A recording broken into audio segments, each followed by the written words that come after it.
चलिए अब हम सीखते हैं proportion. What is the meaning of proportion?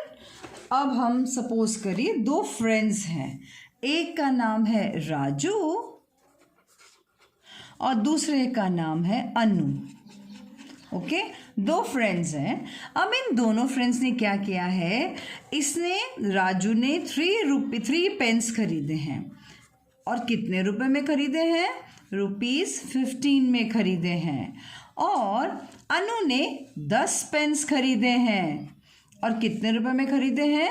₹50 में खरीदे हैं। ओके, तो दोनों फ्रेंड्स हैं, स्कूल में मिलते हैं और बोलते हैं, राजू बोलता है पता है मैंने 3 पेन्स खरीदा है ₹15 का। अनु बोलती है हाँ मैंने तो भाई 10 पेन्स खरीदे ₹50 के। अच्छा, तो राजू को बुरा लगता है, तो राजू बोलता है लेकिन मैंने भी तो 3 पेन्स खरीदे ₹15 में। लेकिन अनु बोलती है अरे मैंने तो 10 पेन्स खरीदे ना ₹50 में, तो मैंने अच्छा खरीदा है। तो अब ये दोनों लड़ रहे होते हैं, तो वहाँ ज्योति मिस देख लेती है और पूछती है राजू अनु क्या हुआ, क्यों लड़ रहे हो? तो दोनों अपनी स्टोरी बताते हैं, मिस मैंने ये खरीदा है, तो ये बोलता है मैंने इतना खरीदा। तो ये मिस बोलती है भाई तुमने दोनों ने सेम प्राइस पे किया है। तो बोलते हैं ऐसे कैसे हो सकता है मिस? तो बोले चलो मैं दिखाती हूँ। सबसे पहले आप रेशियोज निकालोगे, मिस इनको सिखाती है कैसे देखना चाहिए। तो मिस ने निकाला रेशियोज। अब किस किस का? पहले रेशियो पेन का निकाल रही है और बाद में रेशियो मिस निकाल रही है ₹। का। ठीक है, तो पेन्स का रेशियो अगर देखें तो ये क्या है, यहाँ पर है 3 पेन्स और यहाँ पर है 10 पेन्स, तो 3:10 आया। अब यहाँ पर उसने रेशियो निकाला किसका?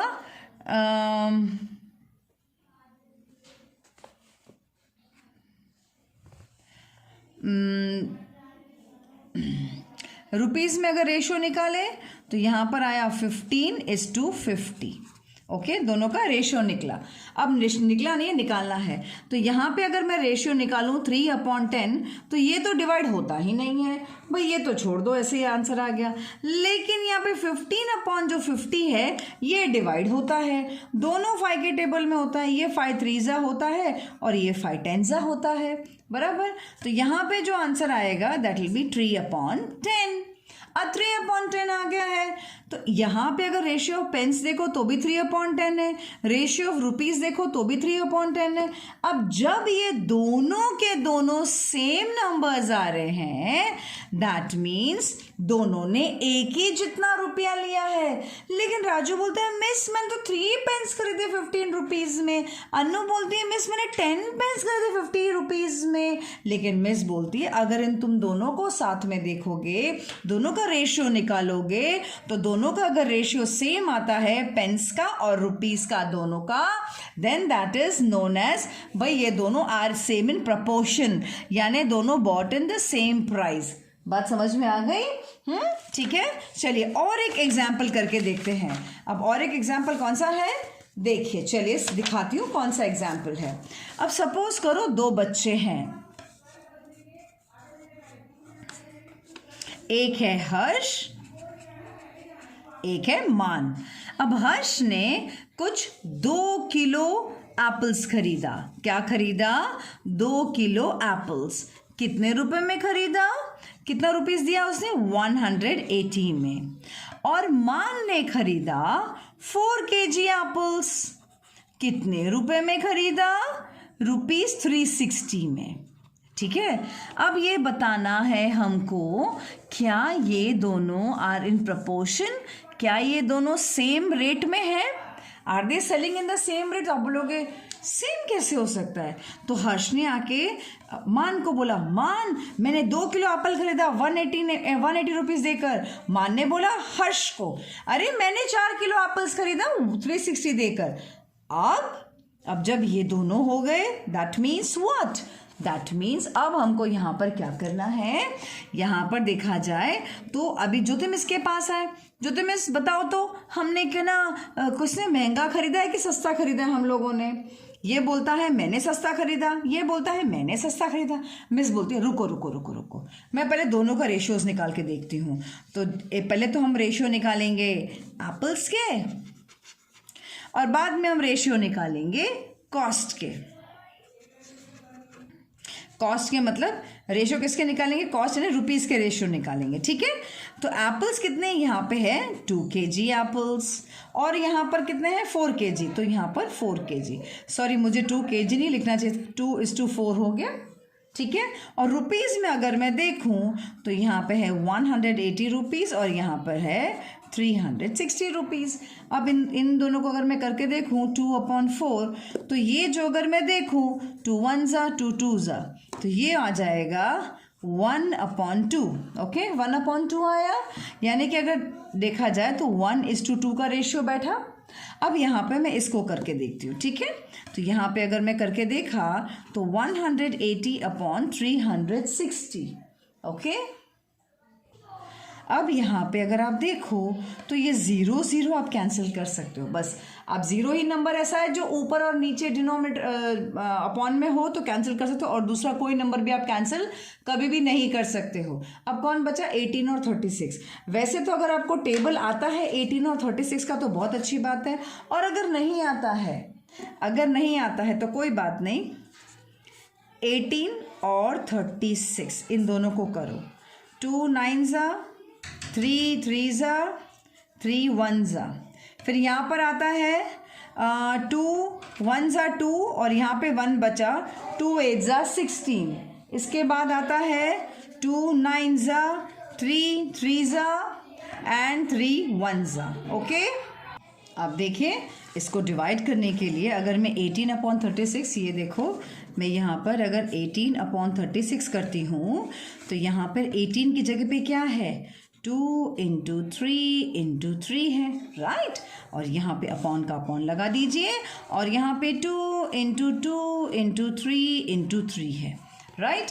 अब यहाँ पे अगर आप कैंसिल करें, अपॉन के ऊपर और नीचे सेम नंबर हो तो हम कैंसिल आउट कर सकते हैं। ये 2 और 2 है अपॉन के ऊपर नीचे, यहाँ पर 3 और यहाँ पर 3 है, ये कैंसिल हो गया, यहाँ पर 3 और यहाँ पर 3 है, कौन बच गया। आप बोलोगे मिस ऊपर तो कोई नंबर नहीं है, अरे नहीं बाबा, ऊपर नंबर 1 होता है और नीचे कौन होता है 2, तो 1/2 आंसर आ गया।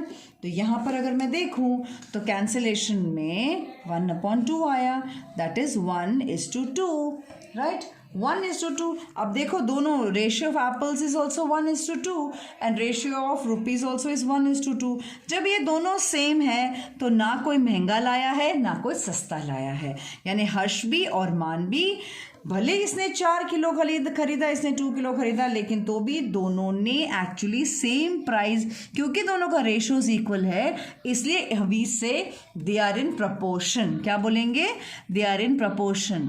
प्रपोर्शन यानी कैसे, जो आपने जैसे यहाँ पे लाया था 2 kgs लाया था 180 रुपीज़ में, यहाँ पे 4 kgs लाया था 360 रुपीज़ में, तो ये प्रपोर्शन में है। तो यहाँ पे जो मैंने बीच में ये जो दो ऐसे लाइन, ये डॉट्स किए ना, डबल डॉट्स, ठीक है, इसको हम कहते हैं, इसको सिंबल कहते हैं, प्रपोर्शन का सिंबल कहते हैं, या तो इसको इक्वल टू का सिंबल भी समझ सकते हो, ठीक है।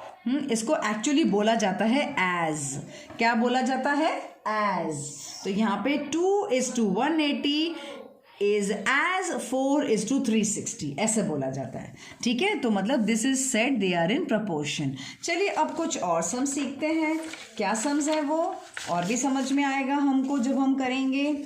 तो जब हम शुरुआत कर रहे हैं अभी यहाँ पर, अगर आपको कुछ नंबर्स दिए जाएं और आपको पूछा जाए कि भाई बताओ ये प्रपोर्शन में है या नहीं, तो वो कैसे चूज करेंगे हम लोग। जैसे एग्जाम्पल है,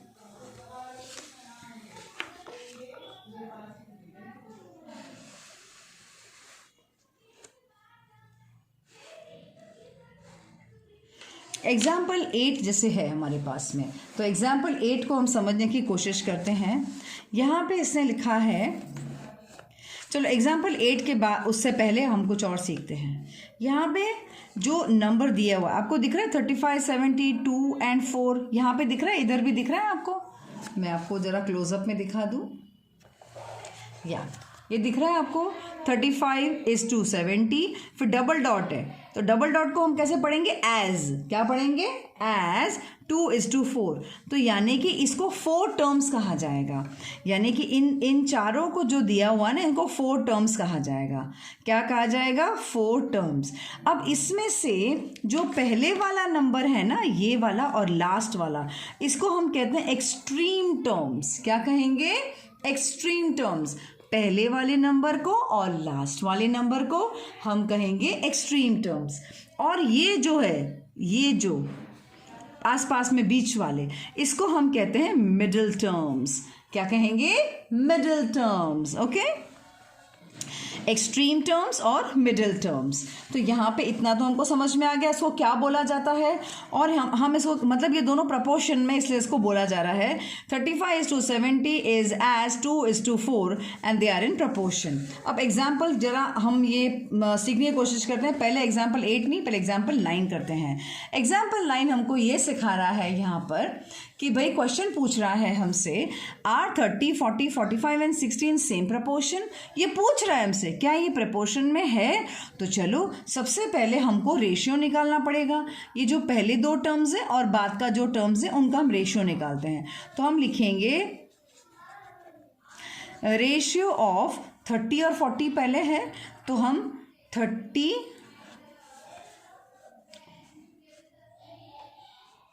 अपॉन 40, ठीक है। या ऐसे नहीं, चलो ऐसे लिखते हैं, ऐसे लिखते हैं, ठीक है। 30 अपॉन 40। तो यहाँ पर क्या आंसर आया? यहाँ पर आ गया 30 अपॉन 40, ठीक है। और दूसरा लाइन हम लिखेंगे रेशियो ऑफ 45 और 60। तो हम लिखेंगे 45:60, यानी इसका मतलब है 45 के नीचे 60 लिखा जाएगा। अब दोनों को कटिंग करेंगे, ठीक है।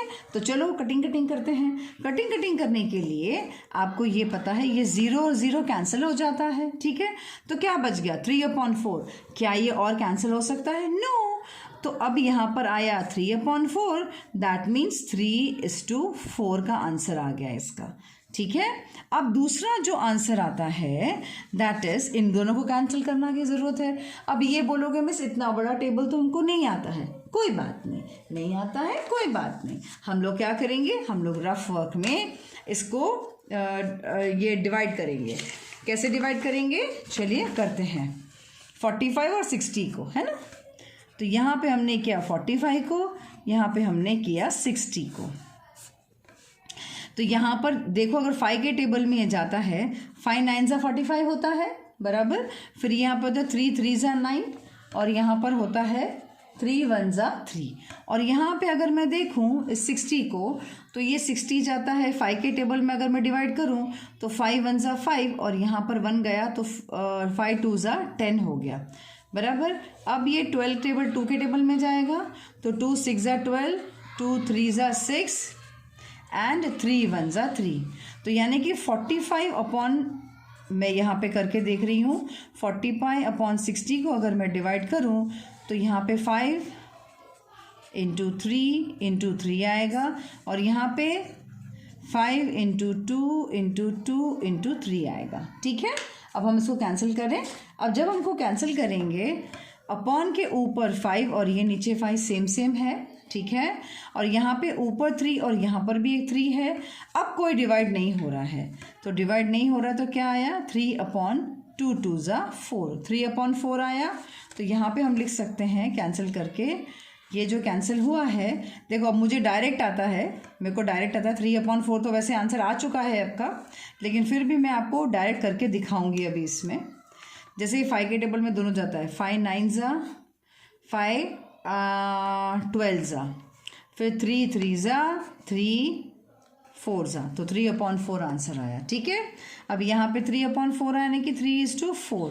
तो क्या यहाँ पर भी 3/4 आ रहा है और यहाँ पर भी 3/4 आ रहा है, दोनों सेम आ रहा है। तो जब ये दोनों सेम आ रहा है तो हम क्या लिखेंगे इसको? हम इसको लिखेंगे, दोनों इक्वल है ना, हम ऐसे लिखेंगे 3:4, 40 नहीं 4 इज इक्वल टू 3:4। तो that means they are in proportion.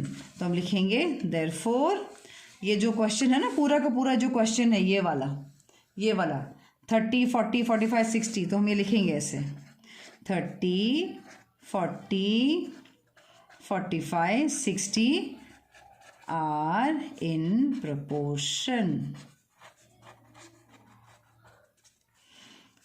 बात समझ में आ गई कि नहीं आई? समझ में आ गई? तो ये सेम है ना, सारे क्वेश्चंस यहाँ पर देखो दिए हुए हैं। Determine the following in the proportion, ये पूरा क्वेश्चन वैसा ही है, पूरा का पूरा क्वेश्चन वो ही है। ओके, बात समझ में आ गई? अब हम ये सीखेंगे, यहाँ पर आपको write true and false against each of the statement. यहाँ पे आपको ट्रू और फॉल्स बताना है, यानी कि आपको यहाँ पर ढूंढना है कि ये प्रपोर्शन में है या नहीं है। आप कोई भी इसमें ढूंढ सकते हैं। अगर जैसे इसमें सेम आंसर आया है, जैसे एग्जाम्पल, जैसे इसमें अगर सेम आंसर आया, ऐसा सेम आंसर आता है तो ही वो प्रपोर्शन में, और अगर सेम नहीं आता है तो वो प्रपोर्शन में नहीं है। तो यहाँ पे इन्होंने ट्रू और फॉल्स पूछा है, तो ट्रू और फॉल्स के लिए आपको पहले हर एक का आंसर निकालना पड़ेगा, क्योंकि इन्होंने तो बोला है कि भाई यहाँ पे 6:24 एज 20:5, मतलब ये तो पूरा प्रपोर्शन में है। लेकिन अगर प्रपोर्शन का नंबर सेम आया तो ही वो प्रपोर्शन में, वरना प्रपोर्शन में नहीं है। ठीक है, तो चलिए हम स्टार्ट करके देखते हैं कि वो आएगा या नहीं आएगा। जैसे मैं ये फर्स्ट 2 सम्स करके बताती हूँ आपको। यहाँ पे इसने लिखा हुआ है,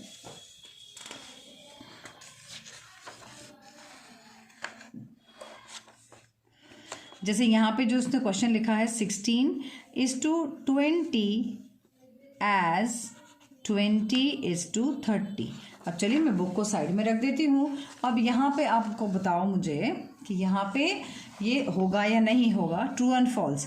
तो सबसे पहले मुझे क्या करना पड़ेगा, रेशियो निकालना पड़ेगा 16 और 20 का। ठीक है, तो मैं लिख रही हूँ यहाँ पे रेशियो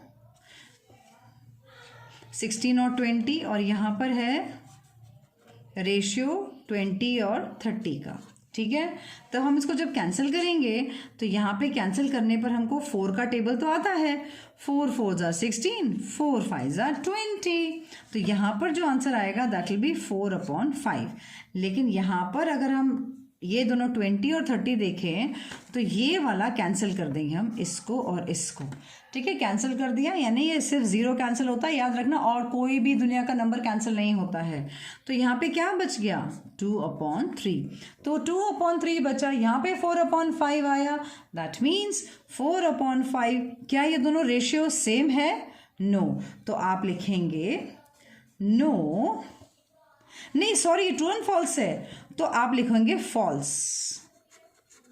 अब क्या लिखेंगे, फॉल्स, क्योंकि ये क्वेश्चन ये नहीं है, प्रपोर्शन में नहीं है। हाँ, इससे पहले आप एक लाइन लिख सकते थे, they are not in proportion, पहले आप लिख सकते थे they are not in proportion, false.